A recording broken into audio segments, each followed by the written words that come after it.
Thank you. The next one is it Mike Sleigh from Sumner Village Park?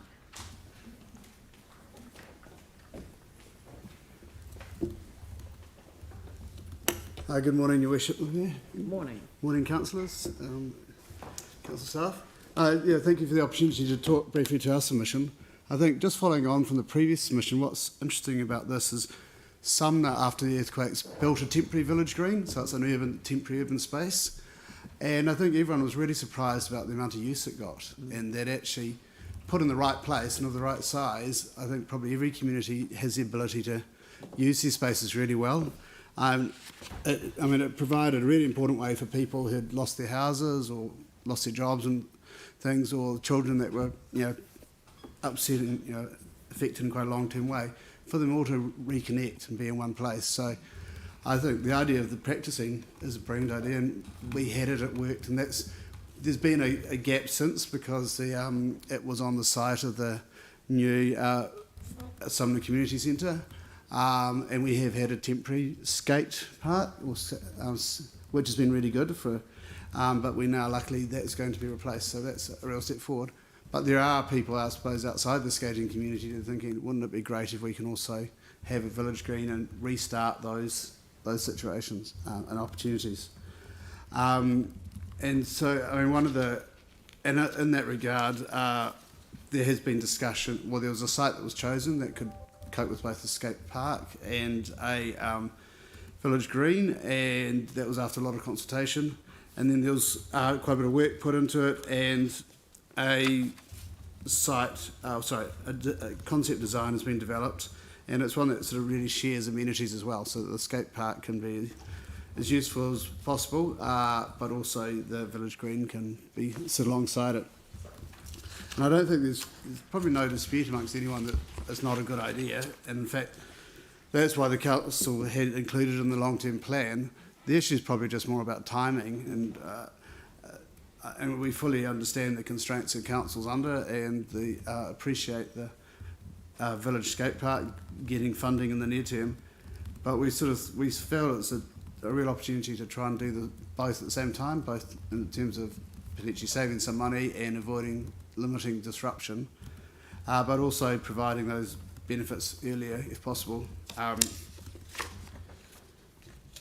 The core reasons that we'd put forward for seeing if it can be funding can be brought forward is, one is the integration of the site, so that you have drinking fountains, shade, relaxation for siblings, parents and siblings of the skaters, but also other users.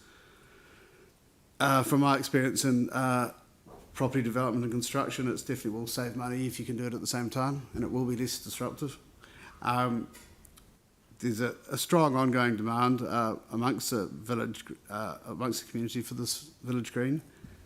And I think probably another key point is that when Minister Woods was down 2 years ago and sort of organised for land to be transferred from the red zone through to the council, she was clearly of the understanding that it was going to be a village green and a skate park, and that they both had importance. And there's also probably just a broader issue that many residents supported this Nairn Street site because it could offer these amenities, otherwise there may have been other sites proposed. So really, in summary, would we be very grateful if the council could consider if there's a way in which the funding could be brought forward for the village green to happen at the same time. Thank you. I'm just querying, whether there's some potential for the community playing a more active role in co-developing the site. I just wondered whether that had been explored in Sumner at all. That's a good point. I think there is. I'm sure it's something to be discussed again. There have been other things where community got involved in, as the area is rebuilt, but I don't think there's no good reason the community shouldn't try and raise some money and put something towards the green as well. I'm not sure how significant that'll be, but but I just off the back of the co-design, co-create. So the purely the design, the community's been heavily involved in that. They had a consultation days out in Sumner and had over 100 people attend them, including a lot of young people. So I think everyone's 100% on board with that side of it. If there's any sort of co-funding, I think that's just something we can raise and see if we can in any way contribute as well. Yanni, you had your hand up. I was just wondering if you thought there was any benefit in looking at the wider area along Wakefield Ave, like a footpath or the red zone connection into the village green area. I mean, I know the site. I was out there on Anzac Day. It does seem kind of like there's a kind of missing piece of planning that looks at the red zone and the Wakefield Ave. No, that's a good point. I think everyone would be happy to explore it. I think one of the challenges will be just that there's that constant tension with car parking and things in those areas.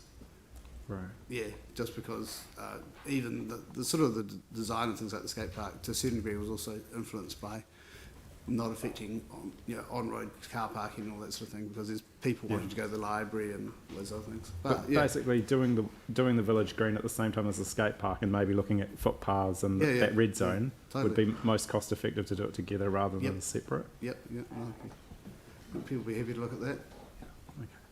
Good. Well, look, thank you very much, Thank you very much. for taking the time to make a submission. It's very, very valuable. Thank you. I've got, is it Sue